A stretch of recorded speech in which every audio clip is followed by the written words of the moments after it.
దగ్గరలోనే. సో ఆ అమ్మాయి బాధితుడిని నేను ఒక మూవీ కేసులో ఒక 30 లక్షలు ఇన్వెస్ట్ చేసి ఆ అమ్మాయి దగ్గరికి వెళ్ళడం జరిగింది. ఆ సివిల్ కేసు మ్యాటర్ తనకి ఇవ్వడం జరిగింది. అయితే ఆ విధంగా మేమిద్దరం ప్రేమలో పడి కొచ్చికి వెళ్ళిన తర్వాత అక్కడ కొంత డబ్బు నేను ప్రొఫెషనల్ ఫీజుగా స్పెండ్ చేయడం జరిగింది. స్పెండ్ చేసిన తర్వాత మళ్ళీ ఆ అమ్మాయి ఇక్కడికి వచ్చిన తర్వాత మన ఇద్దరం విడిపోదామని చెప్పింది. సరే ఓకే అన్నాను. అయితే కాకపోతే ఏదైతే ప్రొఫెషనల్ ఫీజు ఇచ్చానో ఆ ఫీజు తిరిగి ఇవ్వమని అడగడం వల్ల తను నా పైన కేసు పెట్టింది. ఫస్ట్ కేసు వచ్చేసి January 8, 2024లో పెట్టిందండి.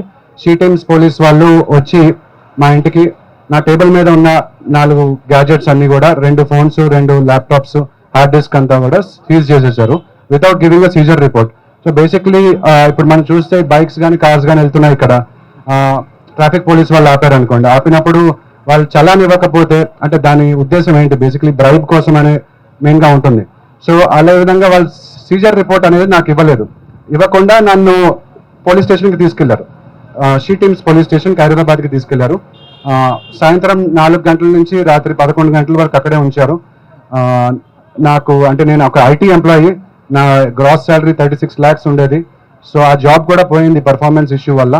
సో నన్ను అసలు ఎటువంటి అంటే ఒక రెస్పెక్ట్ లేకుండా ట్రీట్ చేయడము, ప్లస్ నన్ను ఒక క్రిమినల్ లాగా ట్రీట్ చేసి నా గ్యాడ్జెట్స్ అనేవి రిటర్న్ ఇవ్వలేదు. నేను ఎంత ట్రై చేసినా కూడా రిటర్న్ ఇవ్వలేదు. రిట్ పిటిషన్ వేశాను హైకోర్టులో, అయినా కూడా నాది ఇంకా ఆ కేసు పెండింగ్లోనే ఉంది. ఆల్మోస్ట్ 450 రోజులు అయిపోయింది, నా గ్యాడ్జెట్స్ రిటర్న్ రాలేదు. సో అయితే ఆ గ్యాడ్జెట్స్ కోసం రిట్ పిటిషన్ వేసిన తర్వాత ఇమీడియట్గా పోలీస్ వాళ్ళు నన్ను పిలిచి ఇదిగో నీ గ్యాడ్జెట్స్ ఇస్తాము అని చెప్పేసి నాతోటి మళ్ళీ సీజర్ రిపోర్ట్ మీద డిసీట్ఫుల్గా మోసపూర్వకంగా వాళ్ళు సిగ్నేచర్ పెట్టించుకొని అంటే ఏదైతే అన్అఫీషియల్గా చేశారో అది అఫీషియల్గా చేశారు. సో అందుకని మళ్ళీ నేను స్టేట్ హ్యూమన్ రైట్స్ కమిషన్కి తర్వాత లోకయుక్తకు కూడా కంప్లైంట్ చేయడం జరిగింది. ఇలా నాకు అన్యాయం జరిగింది, నా హ్యూమన్ రైట్స్ ఏవైతే ఉన్నాయో వైలేట్ అయినాయి అని చెప్పేసి వెళ్తే అక్కడ జడ్జిలు లేరు యాక్చువల్గా. So almost state human rights commission PRO గారితో మాట్లాడినప్పుడు ఆల్మోస్ట్ 1.5 year నుంచి కూడా జడ్జిలు లేరంట. Already public interest litigation 19 of 2023 కూడా వేశారంట, కానీ అది ఇంకా ముందుకెళ్ళట్లేదు.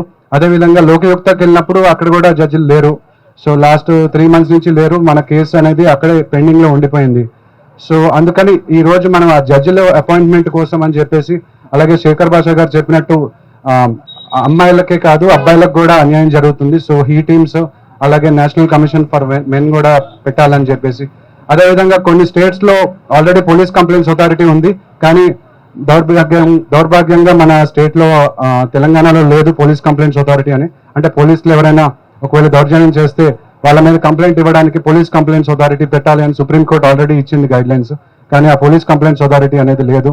అదేవిధంగా సైకాలజిస్ట్ని పెట్టాలని చెప్పేసి, బేసిక్లీ పోలీస్ స్టేషన్స్లో ప్లస్ జైల్స్లో కూడా సైకాలజిస్ట్ని పెట్టాలని చెప్పేసి, ఎందుకంటే కొంతమంది అమ్మాయిల మెంటల్ స్టేటస్ కరెక్ట్గా ఉండకపోవడం వల్ల వాళ్ళు రాంగ్ కేసులు పెట్టడము, అదేవిధంగా ప్రిజనర్స్ని కూడా రీఫార్మ్ చేయడము, అదే విధంగా పోలీసులు కూడా సూసైడ్లు చేసుకుంటున్నారు.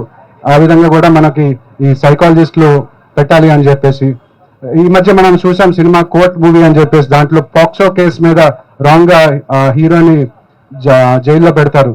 సో ఇట్లాంటి కేసులు జరుగుతున్నాయి కాబట్టి ఇట్లాంటి మూవీస్ అనేవి వస్తున్నాయి.